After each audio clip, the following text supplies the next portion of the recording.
palabra está expresando claramente de que se trata de receptores que permiten la apertura de canales iónicos, o sea, se puede entrar el sodio, el potasio, el cloro, lo que sea, ¿no? Entonces, hay dos clases de esos receptores habían identificado. Esos receptores obviamente ionotrópicos. Entonces aquí ponemos receptores.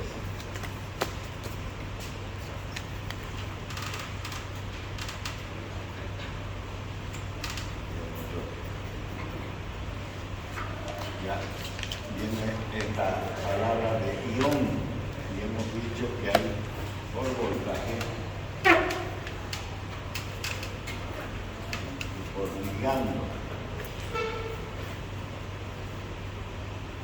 ¿no? Ya explicamos eso también. Como pueden ver en esta diapositiva,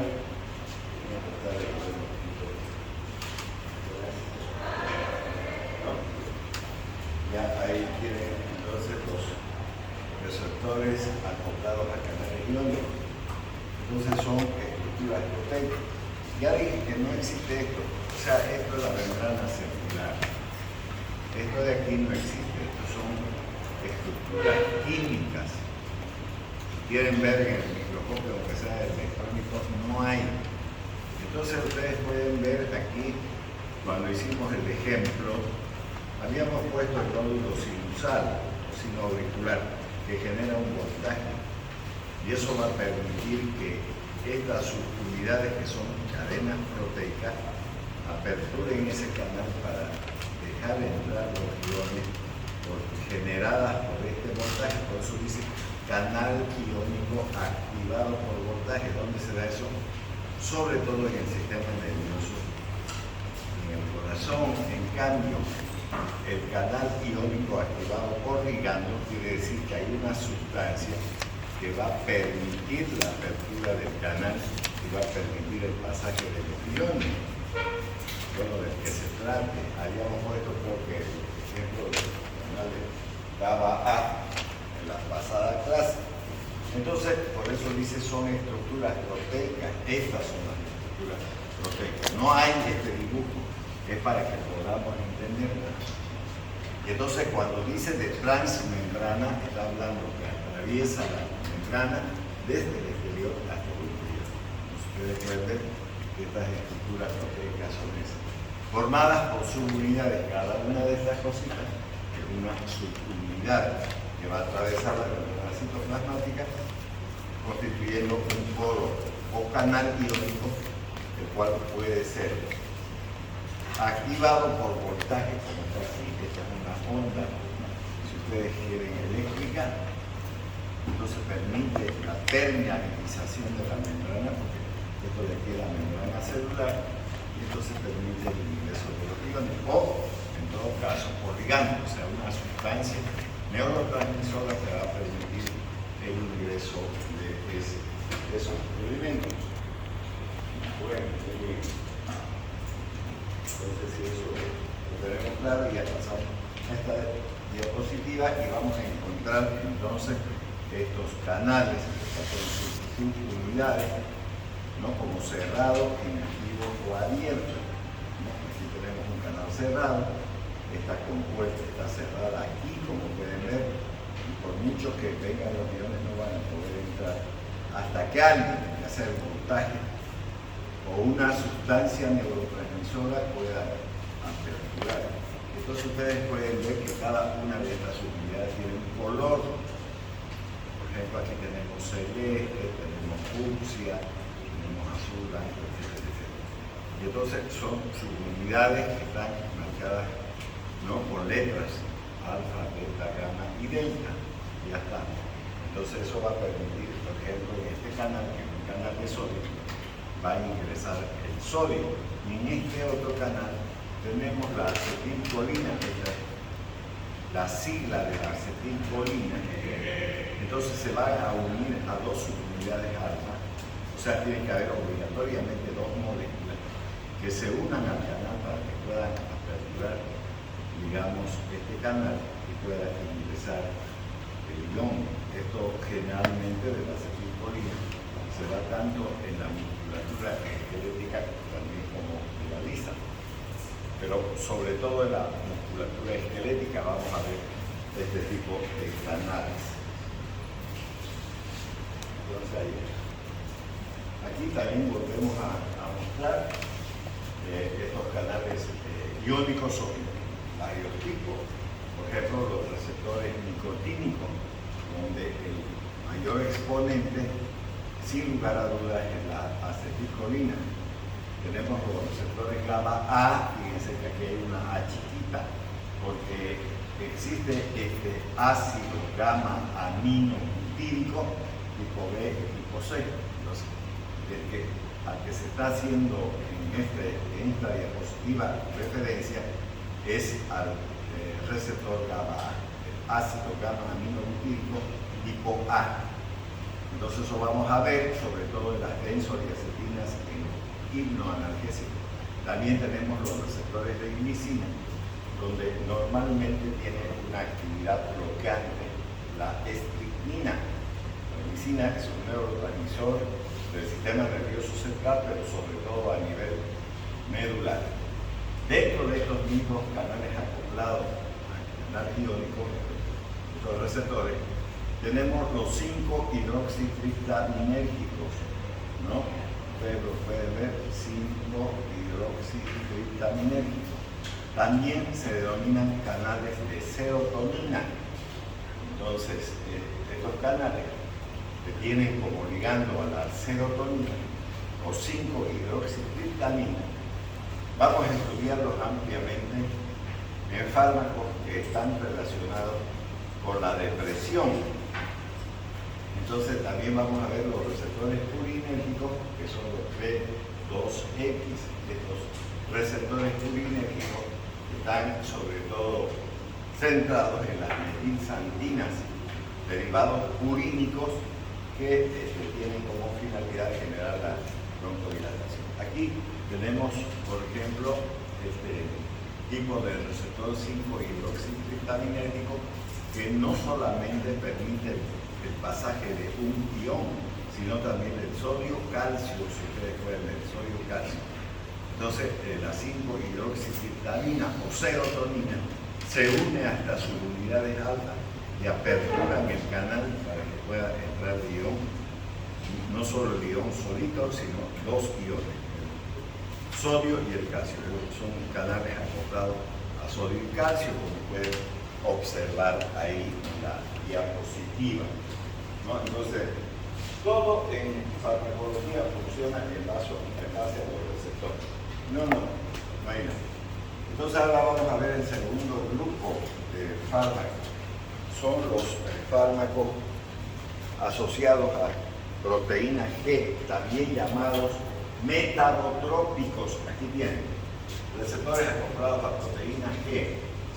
Ahorita voy a explicar por qué se llama también acoplados a proteína G. Y se denominan también receptores metabotrópicos. Aquí tienen esa palabra, están acoplados a proteínas ligadoras.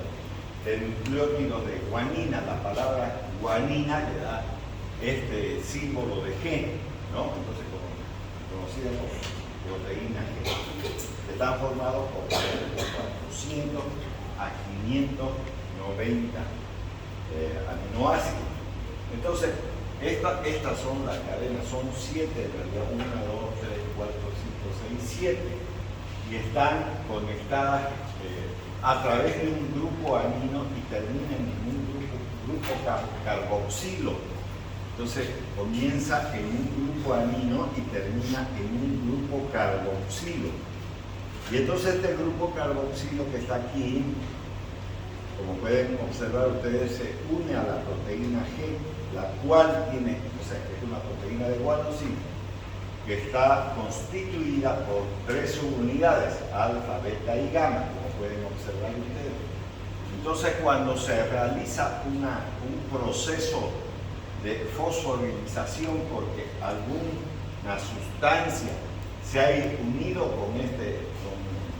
con esta proteína G, entonces se estimula con esta subunidad donde está el grupo amino, entonces se activa esta proteína G y luego entonces se desprende esta subunidad alfa, esta de aquí, esta amarilla, como pueden ver aquí, y entonces activa una sustancia de carácter enzimática y proteica, ¿no?, que es la adenilciclasa, y esta adenilciclasa, a través de la participación del adenosín trifosfato, se transforma en AMP cíclico, y este AMP cíclico es el segundo mensajero, se llama segundo mensajero, y este segundo mensajero es el que va a realizar, digamos, las actividades, sobre todo en la proteína lipasa, como pueden observar aquí, no es verdad, para que se desencadene una serie de actividades que pueden permitir el pasaje de iones o la salida de ellos,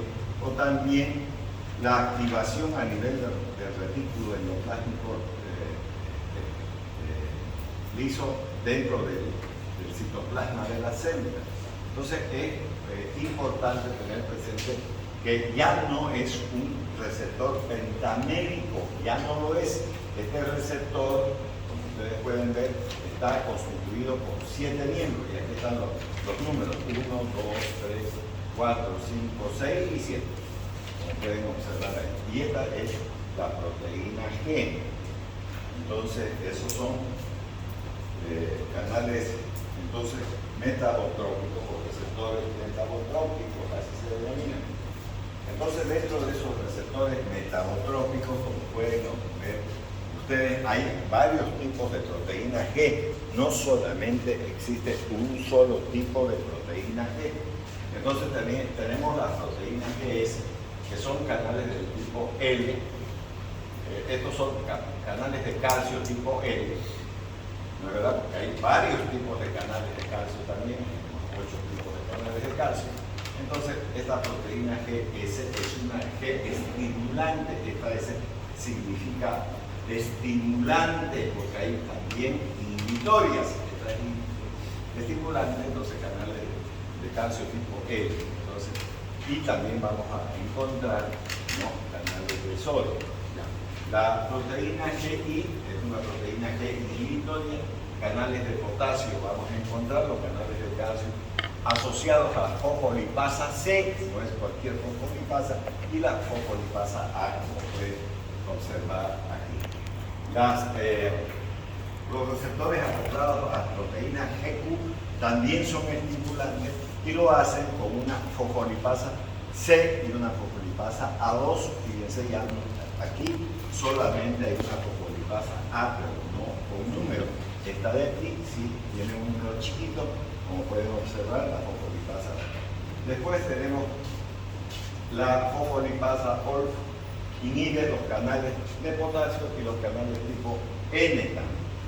Aquí tenemos las proteínas, parece Golf, pero no es Golf, es proteína G olfatoria, parece que puede ser para jugar golf, no. Es proteína G olfatoria y estimula la adenilciclasa de la nariz, por lo tanto nos permite recepcionar los diferentes tipos de olores. Cuando alguien está, digamos, catalogando un perfume o lo que sea, entonces usa ese tipo de proteínas G-OLF, vuelvo a repetir, es G-OLF, pero lo van a encontrar de esta forma escrito en el libro. Vuelvo a repetir, no es el palo de golf, porque es un juego, esto no. Y las proteínas GT que estimulan la fosfoliesterasa de adenosín monofosfato cíclico, obviamente de la retina. Entonces, eso está ligado a la visión, a la observación de colores y demás cuestiones. Entonces, ya como pueden observar ustedes, hay varias proteínas G, 1, 2, 3, 4, 5 y 6 tipos de proteína G, y cada cual tiene su especificidad para poder funcionar de manera adecuada. Y esas cosas todo el tiempo vamos a estar pidiendo. O sea, no pueden saltarse este importante capítulo, ¿no? Aquí tenemos varios tipos de receptores metabotrópicos, ¿no? Los cuales podemos mostrar con ustedes, ¿no? Aquí, por ejemplo, existen tres tipos de receptores. Están los de canales iónicos, como pueden observar aquí, ¿no? Los metabotrópicos, que pueden ser estimulantes o inhibidores, como pueden observar, acoplados obviamente a la proteína lipasa C y todo ese tipo de cosas, que generan la movilización del calcio, si se quiere, ¿no? Para poder generar, por un lado, la relajación. Muchos de los medicamentos, por ejemplo, los beta-2 adrenérgicos, que son medicamentos que sirven para el tratamiento del asma, pueden utilizar este tipo de receptores metabotrópicos. Y como pueden observar aquí también, ¿no? La presencia de la proteína G, la estimulación de esta adenilciclasa, como ven ustedes, que es una proteína de carácter enzimática que se encuentra en la membrana y que además va a generar la formación del segundo mensajero, que es el AMP cíclico. Y este AMP cíclico va a ser destruido por una enzima llamada fosfodiesterasa. Y esta fosfodiesterasa entonces hace que se acumule este AMP cíclico para que funcione de manera adecuada. Entonces, eso también podemos seguir en un ejemplo que podemos hacer para que puedan entender un poco mejor. A ver, vamos a dar un ejemplo más abierto para que lo puedan observar la importancia que tiene, porque parecería que es un tema, digamos, difícil. Recuerden que una de las cosas que más debe de saber el médico es la acción de los fármacos. Va a saber que no se meta a utilizarlos. Entonces,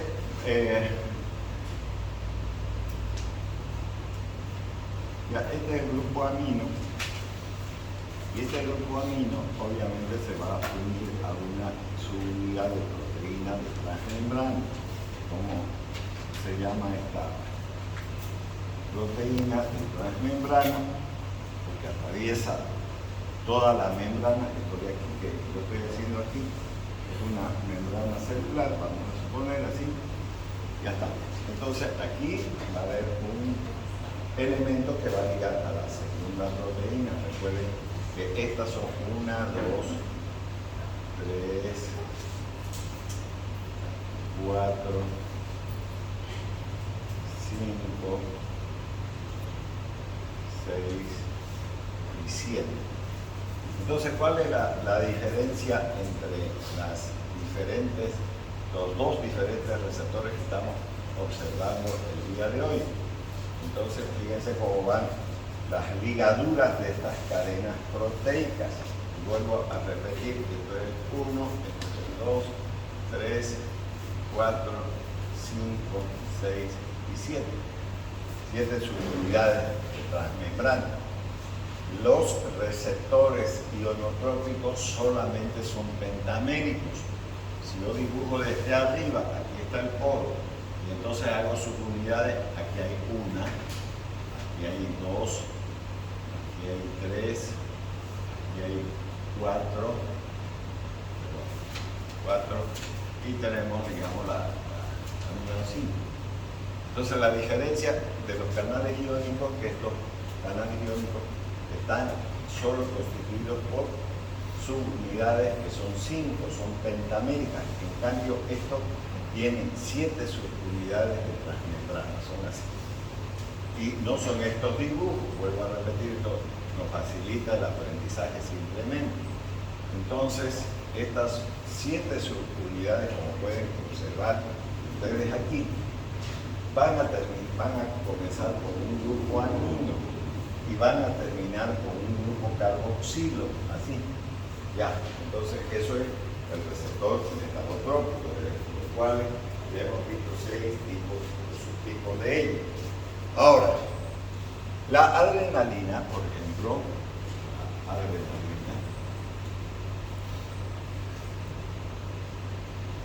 esta adrenalina tiene dos acciones, una alfa y otra beta. Cuando digo dos acciones, estoy hablando en realidad de familias, porque esta es alfa 1 y esta será alfa 2. Y de esta hay beta 1, beta 2 y beta 3. Entonces hay 3 tipos de receptores. Si nosotros utilizamos este receptor beta 2, y entonces la adrenalina al actuar sobre este receptor beta 2, este de aquí, entonces se va a unir aquí esa adrenalina. Entonces, ¿qué es lo que va a pasar? Esto va a transmitir esa información y va a viajar en este sentido hasta que llegue a este grupo carboxilo. Cuando llega a este grupo carboxilo se va a producir una reacción mediante gasto de energía del guanosil difosfato, trifosfato a difosfato sobre la proteína G. Y esa proteína G tiene 3 subunidades. Entonces, tenemos alfa, beta y gamma.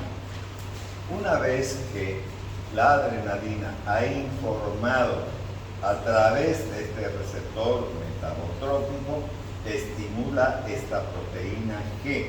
Y esta proteína G, con gasto de energía del guanosil trifosfato al guanosil monofosfato, entonces hace que se desprenda esta subunidad. Si esto de aquí es una membrana, aquí hay una proteína de carácter enzimática que se llama adenilciclasa. Entonces la adenilciclasa. Y esta adenilciclasa, que es una proteína de carácter enzimática, entonces recibe a esta subunidad alfa aquí. Y esta activa y gasta energía del adenosin trifosfato al adenosin monofosfato cíclico. Perdón, AMP nada más. Luego, entonces, esta transformación de esta adenilciclasa se va a transformar en AMP, que es lo que nos interesa. Este AMP, entonces, va a ser el segundo mensajero, porque el primer mensajero es la adrenalina. Él está trayendo el mensaje de la necesidad de relajar que el músculo liso de Reisensen, que así se denomina el músculo liso que está a nivel de los bronquios. Entonces, este AMP cíclico, que es el segundo mensajero, genera, ¿no?, dentro de, ¿cómo se llama?, dentro del retículo endoplásmico, que lo vamos a dibujar de esta manera, que es un sistema en realidad de membrana. Entonces hace que se meta el calcio, se introduzca aquí el calcio dentro del retículo endoplásmico. Al no haber calcio, no hay contracción de la musculatura lisa de Reisensen, pero existe una enzima que se llama fosfodiesterasa. Esta fosfodiesterasa, hay varios tipos de fosfodiesterasa, y la va a transformar este AMP cíclico. ¿En qué lo va a transformar? En adenosin monofosfato cíclico inactivo. Ahora, esta fosfodiesterasa, para que ustedes vean, ahorita estamos hablando de la adrenalina versus, digamos, un problema asmático. Entonces yo podría, en alguna medida, bloquear esta fosfodiesterasa, que lo puedo hacer con las metilxantinas, pero también puedo hacerlo con el sildenafil, que es el medicamento que se estaba utilizando para el tratamiento de la angina cardíaca y no funcionaba. Entonces, al bloquear esto, se va a acumular este AMP cíclico, y este AMP cíclico va a secuestrar el calcio. Al no haber calcio, este músculo liso se va a relajar. Al relajarse, va a aumentar el volumen de sangre, y entonces los cuerpos cavernosos del pene y del clítoris van a ponerse erectos por llenado de sangre. Fíjense ustedes, me he pasado de una cosa a otra, pero tiene la misma utilidad, y por eso yo debo de aprender la acción, porque eso es acción. El efecto será, pues, el tener el pene erguido. Ese es el efecto, pero ¿y la acción? La acción es la misma en el músculo liso. Pero como hay diferentes fosfodiesterasas, no siempre todas las cosas funcionan de la misma manera. ¿Por qué? Porque los medicamentos no tienen cerebro, son estructuras químicas y se van a unir con las estructuras químicas que los reciben. Lo mismo que los seres humanos. No se buscan por la cara bonita, porque uno puede decir qué tipo más feo, parece un perro callejero hueletacho, ¿no es verdad? Y este viene a visitar a mi hija, ¿no es verdad? Y esta buja que es ciega, ¿qué mierda le pasará, digamos? Ya está. ¿Qué le importa? Pues si es química, eso que quieren que le digan. Así funciona, ¿no ves? Eso le da mayores virtudes que le ve el otro sujeto. Ya está. Es lo mismo esto es lo mismo. Es exactamente lo mismo. Yo le estoy poniendo un ejemplo para que ustedes lo relacionen y así funcionan las cosas, si no, no funcionan. Bueno, entonces, no es que todos los medicamentos se van a usar para todos, ¿no? ¿Y dónde están las diferencias? Bueno, hay diferencias en todo sentido, por eso les he hecho pues una clasificación de las proteínas que no todas son iguales. Unas son estimulantes, otras son inhibitoras, otras están relacionadas con la nariz, otras con la retina, etcétera, etcétera. No es que todo es igual, no hay nada. Entonces eso es lo que estamos observando aquí, ¿no? Esa actividad. Fíjense, este receptor recibe miembros, está la proteína G, se ha desprendido esa subunidad, ha ido a la adenosiclasa, ¿no? Y con el gasto de ATP, todo lo que les he explicado, y aquí está la bendita fosfodiesterasa, y obviamente el retículo endoplástico, donde tiene su acción. Eso para que tengamos una idea. Entonces, no es que el capítulo se terminó y se acabó la historia, no se acabó la historia.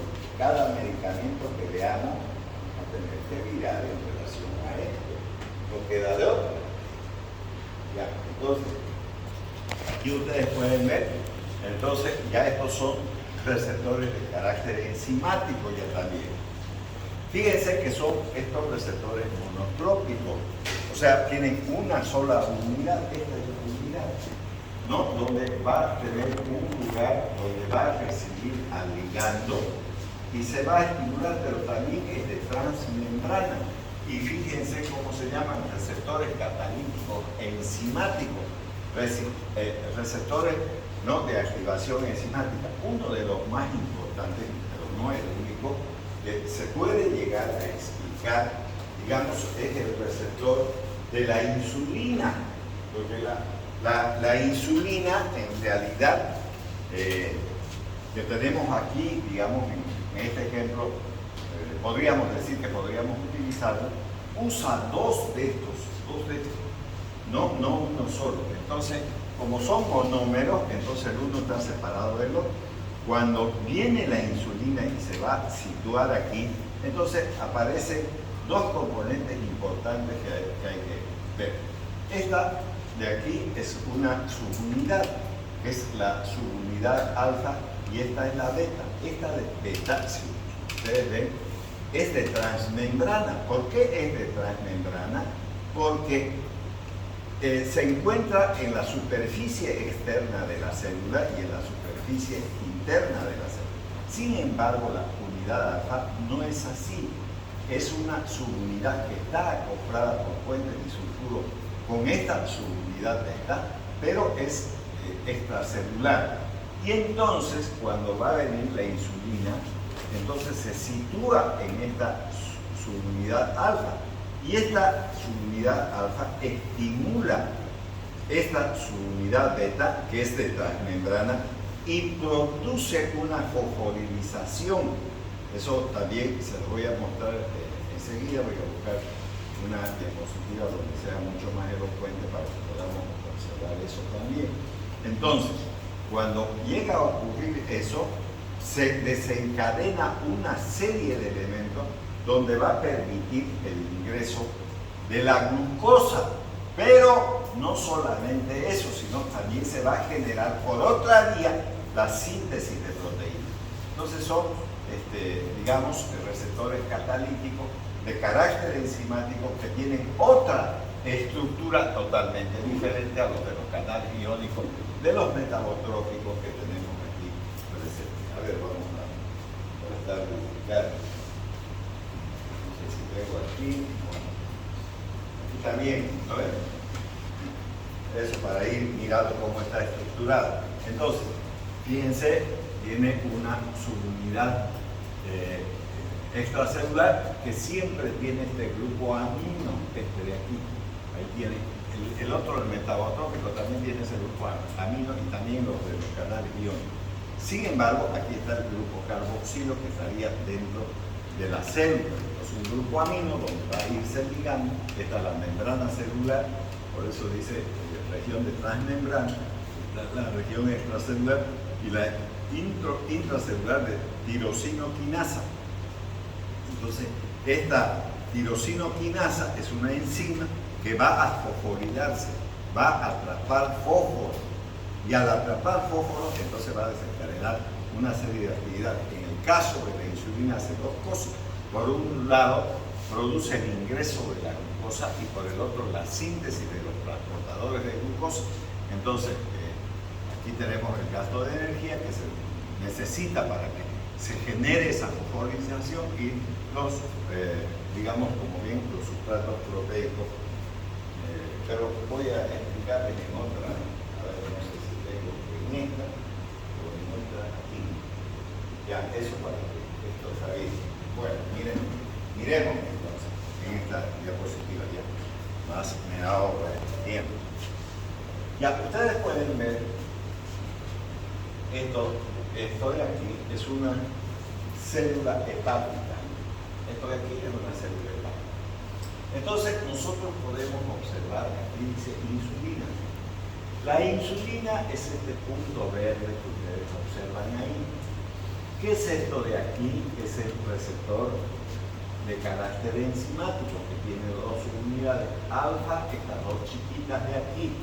Recuerden, quiero volverles a mostrar que este receptor era monomérico, o sea, una sola subunidad tenía. Aquí, miren, esta de aquí es una sola subunidad, no son dos, no son. Entonces, tiene una porción extracelular, una porción de transmembrana y una porción intracelular. Eso quiero que rescatemos de ese receptor que está en grande, pues, porque no hay de otro. Pero en este otro ya está más chiquitito. O sea, ya este receptor que hemos visto, que es de transmembrana, que tiene una parte externa y una interna, entonces tiene dos unidades altas. Y además era uno solo. Aquí ya pasaron, se han unido dos así. ¿Listo? Entonces atraparon a la molécula de insulina. Entonces esta, digamos, unión hace que estos grupos carboxilos estimulen una enzima que se llama tirosinoquinasa y se genere una fosforilización. Y aquí entonces va a haber una proteínquinasa que va a estimular también, digamos, una otra subunidad que es el sustrato de residuo de insulina. Y ese sustrato de residuo de insulina entonces va a estimular esta proteína, una proteína fosfolipasa que se denomina, la cual va a generar la apertura de estos canales y que el transportador de glucosa introduzca esta glucosa aquí. Porque si no existen estos tipos de transportador, fíjense, esta T significa transportador. Esta GLU de glucosa 4, eso significa. Y entonces introduce la glucosa al interior y entonces por las enzimas existentes se va a transformar en glucosa 6-fosfato, luego en glucosa 1-fosfato, en uridín y fosfoglucosa y se va a almacenar como glucógeno dentro de la célula hepática. Eso es lo que va a ocurrir, ¿no? Porque si no hay... Pero ahí se acaba el chiste. No se acaba el chiste. Porque ¿de dónde diablo salió este transportador de glucosa 4? ¿De dónde salió? Entonces, esta misma insulina, ¿no? Digamos, esta misma actividad de la insulina va a tener acciones diferentes dentro de la célula, pero además, ¿no? Va a ir al núcleo. Y en el núcleo, ¿qué es lo que va a ocurrir? Va a sintetizar proteínas. Si alguien pregunta qué proteínas va a sintetizar, pues va a sintetizar este transportador de glucosa. Porque si no hay transportador de glucosa, no hay la introducción de la glucosa y el almacenaje como glucógeno. Entonces la insulina no es una hormona que solo sirva para introducir la glucosa al interior de las células. No es así. También genera síntesis de proteína. Y al generar la síntesis de proteína, entonces puede en alguna medida, ¿no? Como aquí estamos observando, aquí dice de nuevo, transportador de glucosa 4, aquí dice. Y entonces, ¿de dónde salió este transportador de glucosa 4? De la síntesis de proteína que se lleva a cabo en el núcleo. Y entonces, cuando se sintetiza, entonces esa proteína es la que va en realidad a introducir la glucosa al interior de la célula. Pero todo sale de la unión de la insulina con estas subunidades alfa, estas subunidades beta y toda la cadena de reacciones que existe, ¿no? Para poder generar esos dos procesos. Entonces, dos cosas se la insulina. Actúa sobre la síntesis de proteínas, por eso que los individuos que nacen con problemas de insulina, es decir, no tienen células beta adrenérgicas porque genéticamente nacieron diabéticos, digamos, desde recién nacidos, o gracias a las paperas terminaron de ser diabéticos infantos juveniles, no crecen. ¿Por qué no crecen? Porque la insulina no solo tiene por finalidad introducir la glucosa, sino también de generar síntesis proteica. Entonces, están listos esas personas. Hay varias personas que tienen este tipo de problemas y que viven una vida realmente desagradable. Entonces, bueno, ahí tenemos este tipo de receptores también. Como podemos observar aquí, ¿no? ¿Cuál va a ser entonces el mecanismo de acción?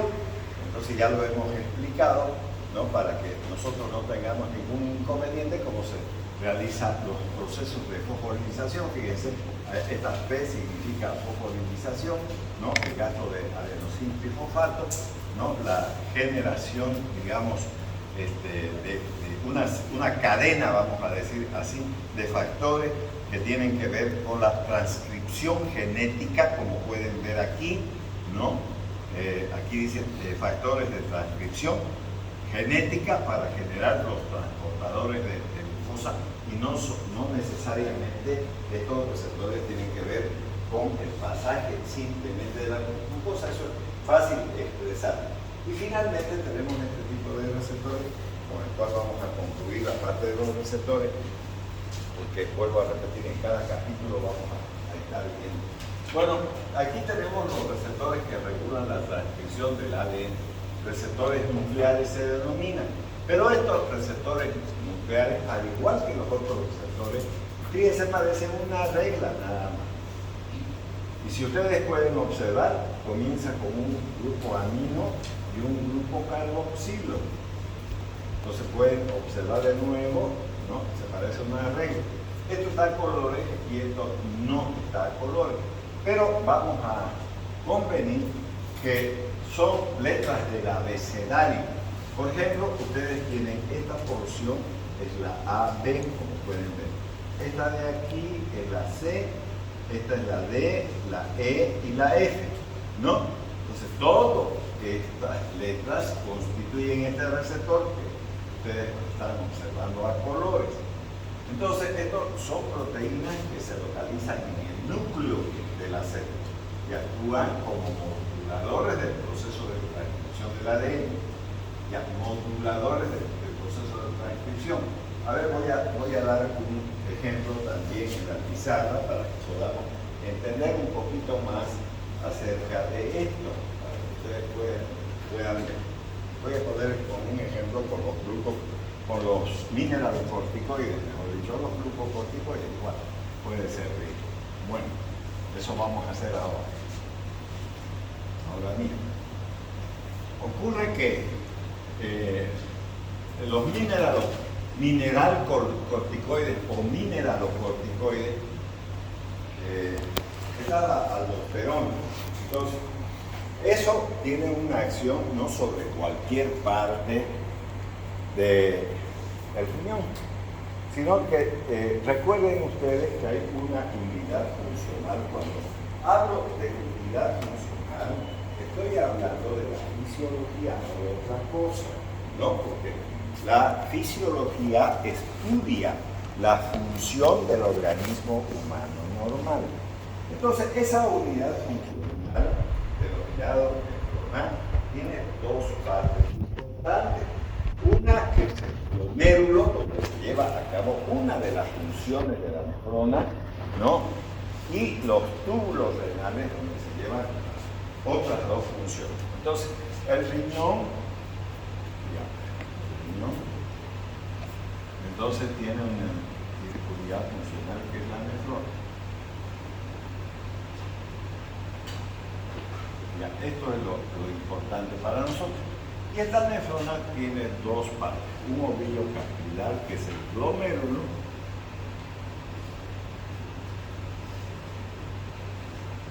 y un sistema de túbulos, el túbulo contorneado proximal, el asa de Henle, el túbulo distal y el túbulo colector, o sea, túbulos.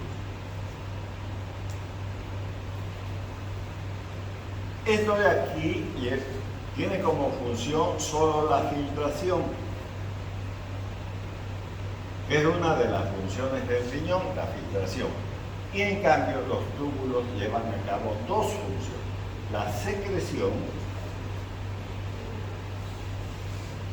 y la reabsorción.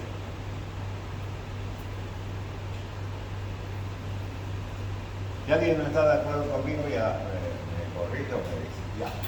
Entonces, eso es lo que lo aprendí, digamos, en fisiología también. Entonces, estas son las funciones de la nefrona. Entonces, filtración, secreción y reabsorción. La filtración en el glomérulo, la secreción y la reabsorción en el túbulo. Pero vamos a dedicarnos a la porción distal del túbulo distal. Entonces, porción distal del túbulo distal.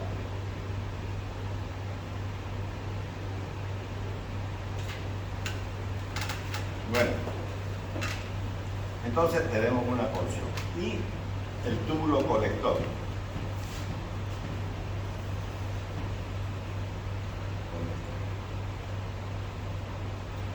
Ya, estas dos partes me interesan. ¿Por qué? Porque los mineralocorticoides como la aldosterona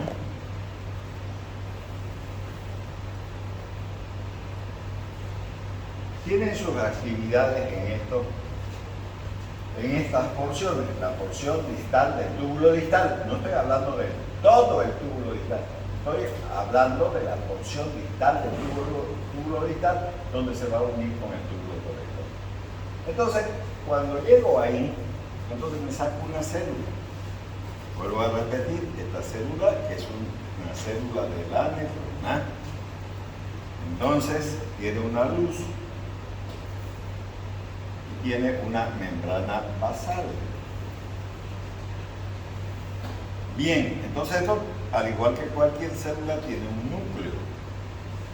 Y entonces, en esta membrana basal hay otra cosa interesante.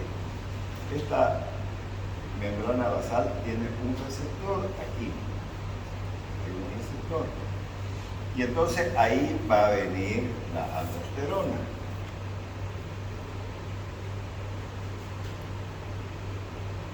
Y esta aldosterona va a ingresar aquí.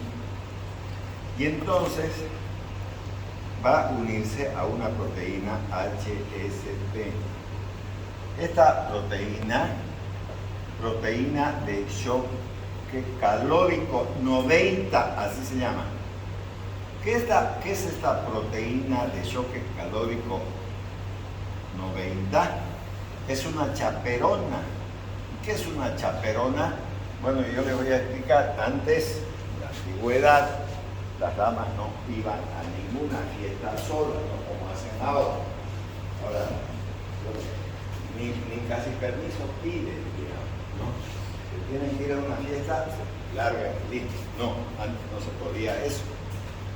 O iba su mamá o un hermano mayor o la nana de la casa, no sé. Pero la cosa que así van a la fiesta y tempranito. Porque como habían hartos gatos ahí sueltos, entonces peligrosa la cosa, claro que cuando alguien usa su cerebro, no necesita poco tiempo para hacer sus travesuras igual, o sea, no estudian nada. Entonces esas chaperonas acompañaban a la dama a la fiesta. Esto es lo mismo. ¿Qué significa chaperona? Un acompañante, eso significa, no otra cosa. Entonces esa chaperona se va a unir a la hormona. Entonces esta proteína de choque calórico 90, entonces se va a unir a esta. Y entonces la va a transportar al núcleo. Y ustedes han podido ver hace un rato, ¿no?, que este receptor tiene letras del abecedario. Puedo repetir: A, B, C, D, E y F. Y aquí, como pueden ver, aquí, porque esto es lo mismo, nada más que está colorcito y esto está en blanco y negro, es exactamente lo mismo. Entonces, ¿qué es lo que ocurre? En este grupo amino normalmente debería de unirse la hormona, en este grupo amino, pero puede no hacerlo, si no lo puede hacer en esta C. Esta C tiene esta letra C porque se llama porción conectora o unión con el ligando. Aquí dice unión, ya, entonces puede unirse aquí o puede unirse aquí. Y puede desencadenarse la síntesis proteica sin estimular esto y sin haber unión de esto, sí puede hacer. Pero lo ideal es que se venga y se una a este sector, por su unión, ¿no? Y además de unirse la hormona, se va a unir con el ADN. Y eso es importante tener presente, porque si yo tengo en este núcleo el ADN aquí, ¿no es verdad? Así, ya está, el ADN ahí. Entonces tiene que estar el receptor aquí. Entonces cuando esta proteína de choque calórico transporta al núcleo, lo introduce y lo une a ese ligando. Y entonces se va a realizar la síntesis proteica. O sea, ¿quién está produciendo la síntesis de proteínas? La proteona, que al actuar sobre el núcleo estimula el ADN. Y este ADN entonces va a polimerizarse. O sea, le van a salir unos hilos. ¿De dónde va a salir quién? El ARN mensajero. Eso va a ocurrir. Y aquí, en esta otra parte de aquí, ¿no es cierto?, hay un ribosoma. Bueno, no un ribosoma, un conjunto de ribosomas. No es un solo ribosoma. Y ese ribosoma tiene dos porciones. Y esas dos porciones, vamos a titularlo así, al ribosoma, se van a separar. Entonces va a ocurrir lo siguiente. Tanto la porción pequeña como la grande se van a separar así, y van a dejar pasar cual si fuese una cinta al ARN mensajero. Entonces, el ARN mensajero, que es como una cinta, va a venir a meterse aquí. Y entonces, lejos de creer que aquí debería de estar el lector, no, está aquí. Y entonces este ARN ribosomal, porque esto es ribosoma, entonces mejor vamos a poner bien, ARN ribosomal, va a recibir esa información y esta porción va a leer esa información. Y entonces aquí va a haber otro ARN con unos tripletes. Esto también viene con tripletes. Estos se llaman codones, no condones, codones, porque no tienen relaciones sexuales. Ya, entonces, estos codones, donde van a estar las bases públicas y pirimidínica, adenina, guanina, citosina, uracilo, etcétera, etcétera, va a cruzar por este aereno. Cuando se separen las dos cabezas, entonces los dos cabezales de eso, va a entrar en la cinta y le va a mandar el mensaje. Y al mandar el mensaje va a copiar ese mensaje y se va a realizar la síntesis proteica. ¿Qué proteína se va a formar? Se va a formar un camioncito. Yo lo voy a hacer con un camioncito. Un camioncito, digamos, aquí le ponemos ruedita, le ponemos su cabina y ya está. Y entonces, ¿qué va a transportar este camioncito? Esta proteína va a transportar sodio, como cloruro, obviamente, o sea, sal, lo que va a transportar es sal. Y entonces este transportador va a meter sal aquí, va a meter cloruro de sodio. Y este cloruro de sodio, como consecuencia de que es una sal, va a arrastrar agua, H2O. Entonces, este cloruro de sodio, o sea, ¿qué va a hacer la aldosterona? A través del cloruro de sodio va a introducir agua. ¿Dónde va a introducir agua?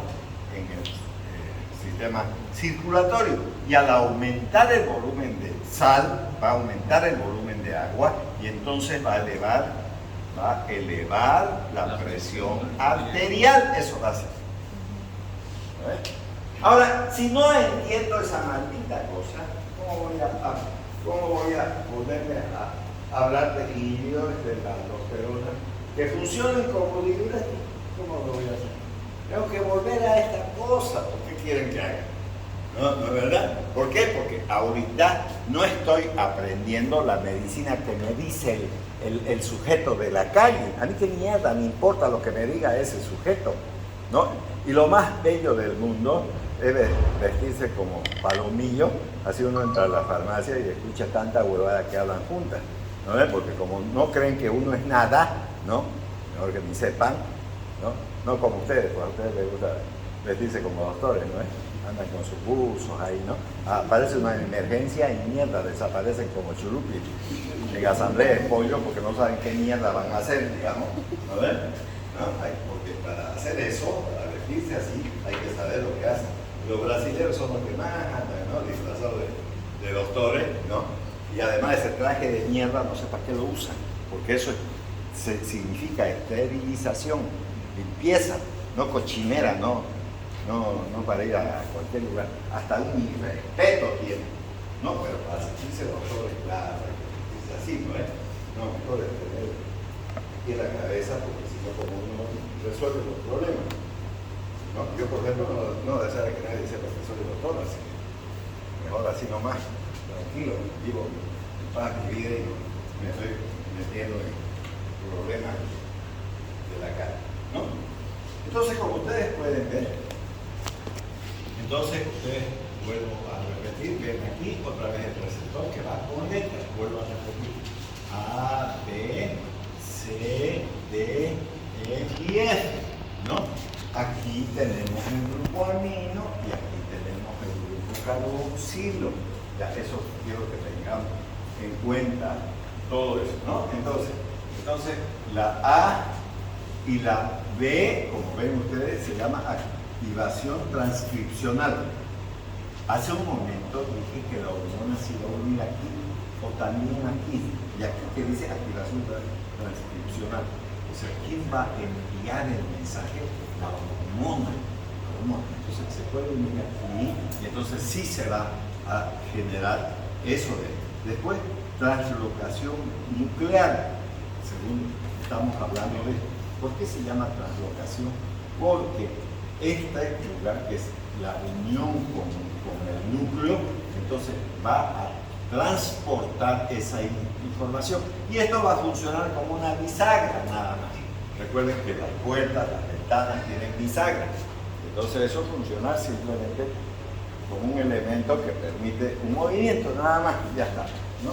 Entonces esa es la bisagra. Unión al ADN, se le ve aquí, ¿no?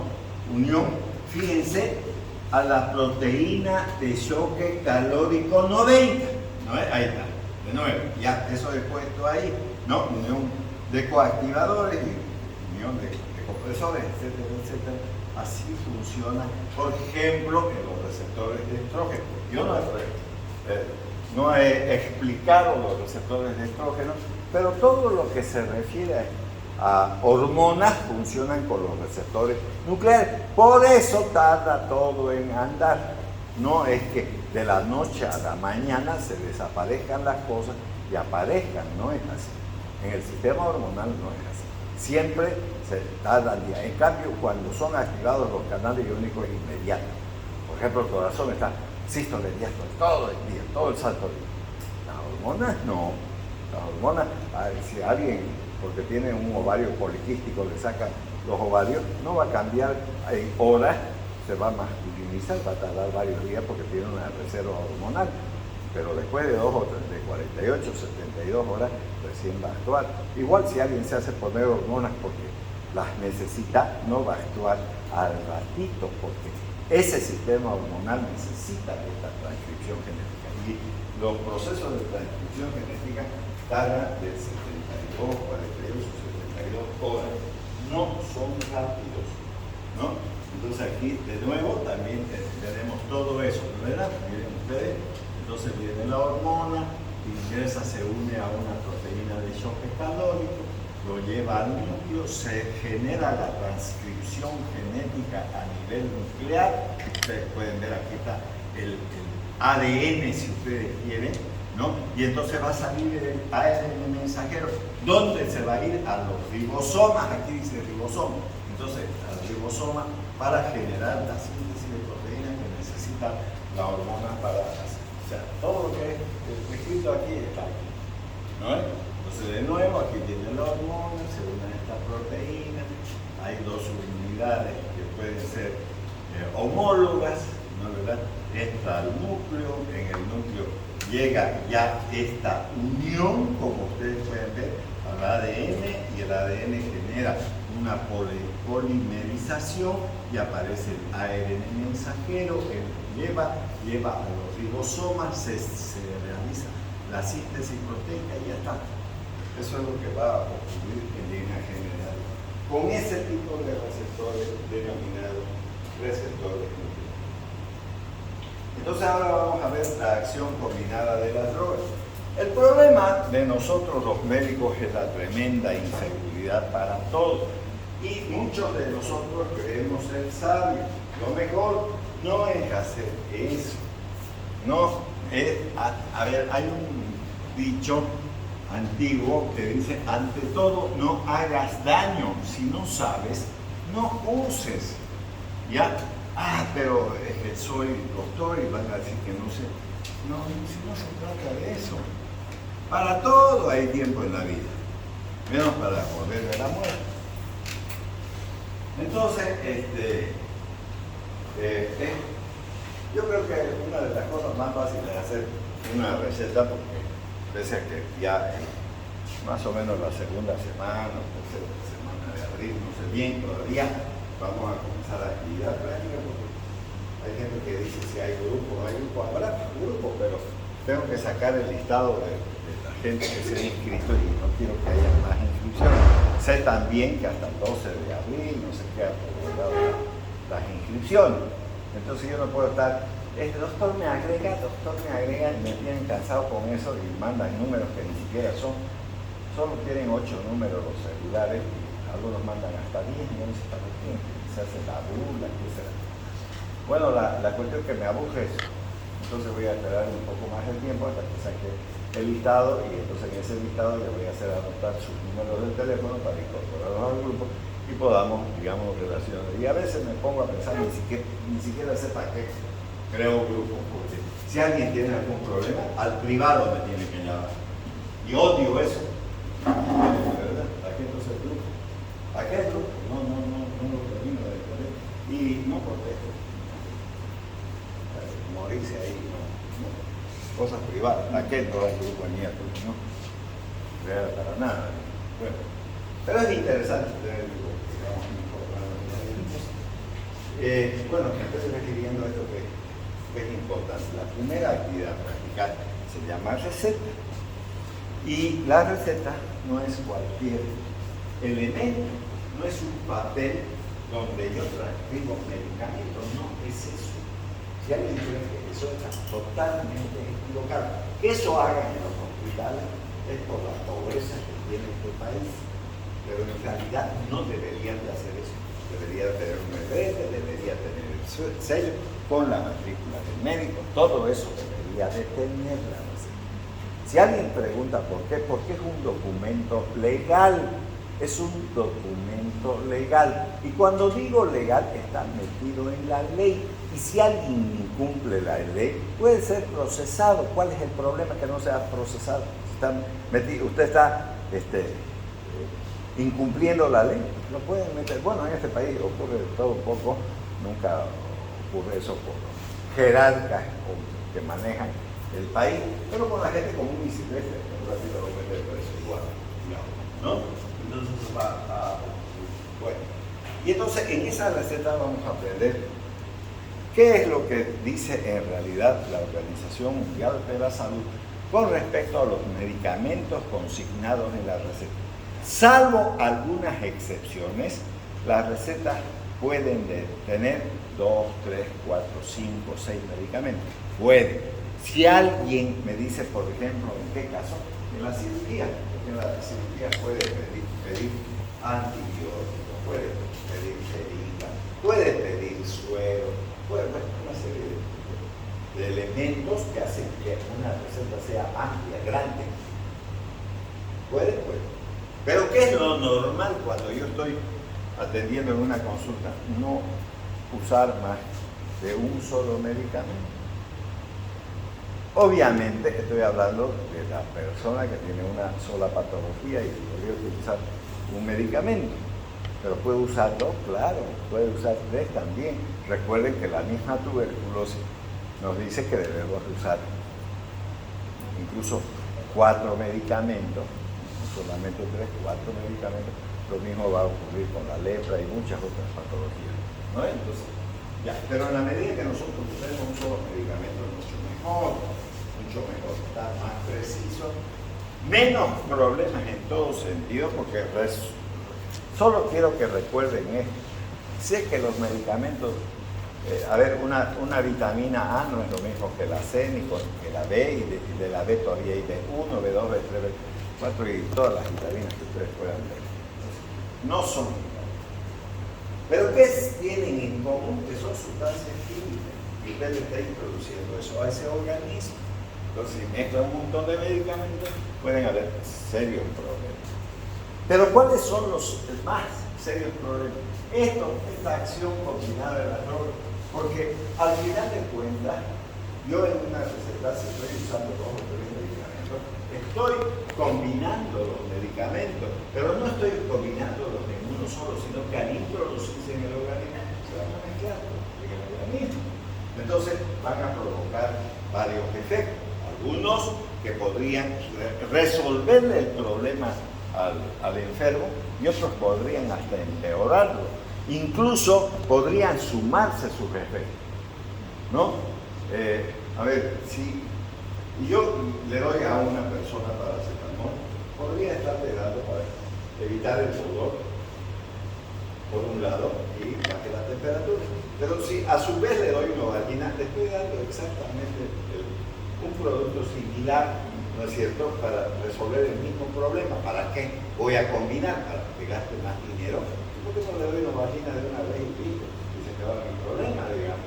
¿Por qué tengo que estar mezclando productos que tienen la misma actividad? No tiene sentido. Y así sucesivamente podemos ir analizando cada receta. Y aquí entonces vamos a meternos dentro de esta acción combinada de las drogas con el sinergismo. Pero primero tengo que saber el concepto de sinergismo. Cuando yo me estoy refiriendo a la droga sinérgica, ¿qué estoy expresando? Estoy aumentando la acción farmacológica de una droga por el empleo de otras. Y voy a tener varios sinergismos. Por ejemplo, tengo sinergismo de suma, sinergismo de potenciación y sinergismo de facilitación. Entonces voy a explicar cada una de las cosas para que podamos entenderlo de manera adecuada. adecuada. A ver, uno de los medicamentos, ya que he tocado los fármacos que tienen que ver, digamos, con la temperatura, el dolor y la inflamación, podría ser la aspirina. Entonces, la aspirina. De esto, para los adultos, viene en tabletas de 500 miligramos. De 500 miligramos.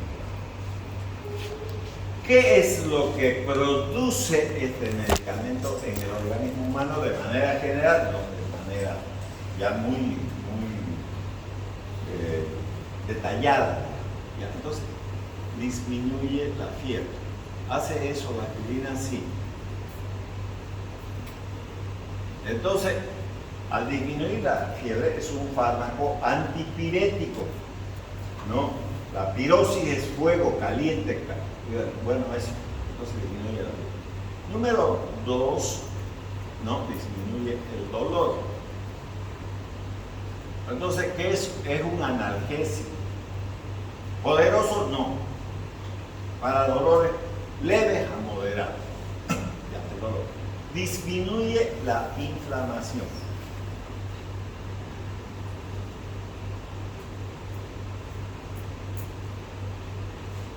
Ya, ahí me voy a quedar. Ahora voy a pasar a otro fármaco que sea de los mismos, pero no de la misma familia. Entonces me voy a pasar, digamos, a la dipirona o metamizol. Ya, entonces la dipirona también viene de 500 miligramos y también provoca disminución de la fiebre. También produce disminución del dolor y también disminuye la inflamación.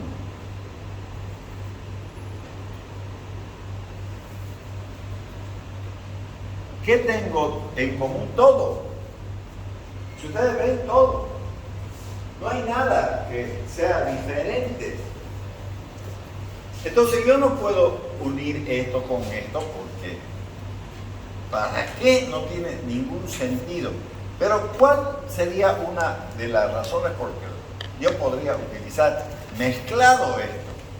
Entonces, que este fármaco es irreversible.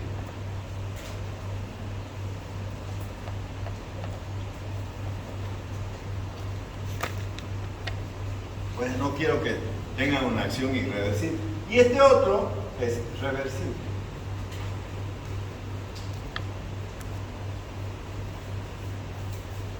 Ya. Entonces tengo, digamos, los dos fármacos. Y además este tiene más efectos tóxicos. Aquí voy a poner también más efectos tóxicos. Por la irreversibilidad sobre todo. Y este menos efectos tóxicos. Entonces, ¿qué pasaría si yo mezclo 250 miligramos de ácido acetil salicílico? ¿Qué sería si mezclo 250 miligramos de dipirona? En realidad hago los 500 miligramos y voy a tener los mismos resultados. ¿Pero qué? Va a empezar a desaparecer los efectos tóxicos. ¿Qué estoy haciendo? Estoy disminuyendo los efectos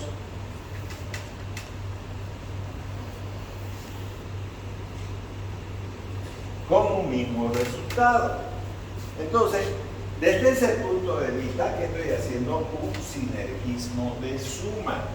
Y ese sinergismo de suma, entonces nos dice que cuando dos fármacos de la misma acción se mezclan, no aumenta o no mejora la actividad farmacológica, simplemente evita los efectos tóxicos. Nada más.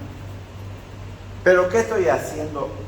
Y esto amerita un análisis, sí amerita un análisis. ¿De quién? De parte del doctor. Porque al final de cuentas yo no soy el médico de ese paciente. Porque ¿dónde me van a vender una aspirina de 250 miligramos? No hay, no existe. Tendrían que partirla. Y lo mismo va a ser la dipirona, pero ¿cuánto me cuesta una tira de aspirina? Póngale, ya para ponerle una cifra, no importa, que no sea verdad, no importa. Que cueste 10 pesos, digamos, ¿no es? ¿Y cuánto me cuesta la Novalgina? También 10 pesos. Entonces, al cortar la mitad, obviamente que voy a tener más días, pero estoy haciendo un doble gasto de una sola vez. No estoy gastando 10 pesos, estoy gastando 20. ¿Tiene la economía suficiente como para hacer eso o le damos nomás esta para evitar esta, digamos, que tiene menos efectos tóxicos? Ya está, lo resolveríamos. Pero a eso se refiere con el sinergismo de suma, ¿no? Bueno, ahora vamos a hablar del segundo sinergismo. Ya nos va a tocar ir. Ya. Vamos a quedar en ese sinergismo de potenciación, pero lo voy a explicar. Hay un fármaco que se llama trimethoprim. Ahí voy a poner. ¿No? Aquí tengo el trimethoprim.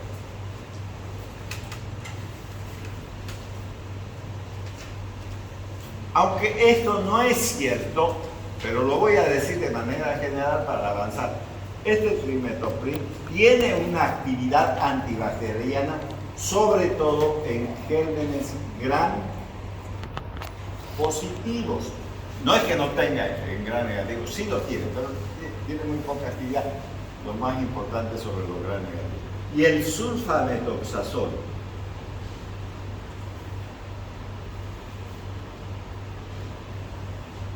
Este también tiene acciones sobre el gram positivo, sí la tiene, pero muy escasa. Pero su fuerte es sobre los gram negativos.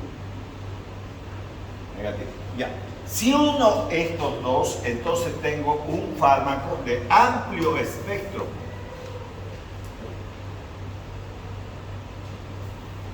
No de la forma individual, sino la colectiva. Entonces, ¿por qué se llama de potenciación? Porque la unión de estos medicamentos me da un espectro grande. Y es diferente, no lo mismo que el otro. El otro es exactamente lo mismo. Lo único que cambia es la reversibilidad y irreversibilidad. Nada. Y la disminución, obviamente, de los efectos tóxicos. Aquí no estamos hablando de efectos tóxicos. Estamos hablando de efectividad sobre los gérmenes. Y eso, como médico, a mí me sirve. Porque en la medida que abarque mayor cantidad de gérmenes, mayor va a ser la eficacia del medicamento. ¿Está claro eso? Ya. Nos quedamos con el sinergismo de potenciación para el día viernes.